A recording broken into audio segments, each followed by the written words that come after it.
ఈయన మహిళల కోసం చేసిన ఒక పని వల్ల ప్రపంచం మొత్తం అతన్ని పిచ్చివాడని ఎగతాళి చేసింది. ఈ వీడియోలో కనిపిస్తున్న వ్యక్తి పేరు అరుణాచలం మురుగానంతం. తమిళనాడుకు చెందిన ఒక సాధారణ వెల్డర్. తన భార్య శానిటరీ ప్యాడ్లు కొనలేక పాత గుడ్డలు వాడుతున్నట్లు తెలుసుకుని తక్కువ ధరలో ప్యాడ్లు తయారు చేయాలని నిర్ణయించుకున్నాడు.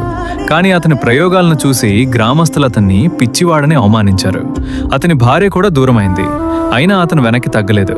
ఎన్నో సంవత్సరాల కష్టానికి తర్వాత తక్కువ ధరలో శానిటరీ ప్యాడ్లు తయారు చేసే యంత్రాన్ని కనిపెట్టాడు. ఆ ఆవిష్కరణతో లక్షలాది మంది మహిళల జీవితాలు మారిపోయాయి. మోరల్ ఆఫ్ ద స్టోరీ ఏంటి అంటే, ప్రపంచం నవ్వినా మంచి కోసం చేసే ప్రయత్నాన్ని ఎప్పుడు ఆపకూడదు. అందుకే ఇతన్ని the pad man of India అంటున్నారు. నాకు ఈ వీడియోస్ వెతికి మీ ముందుకు తీసుకురావడానికి చాలా కష్టపడుతున్నా. నన్ను ఫాలో చేసి సపోర్ట్ చేస్తే ఇలాంటి మరిన్ని వీడియోస్ చేయగలనా? ఫాలో కొట్టేయచ్చు కదా.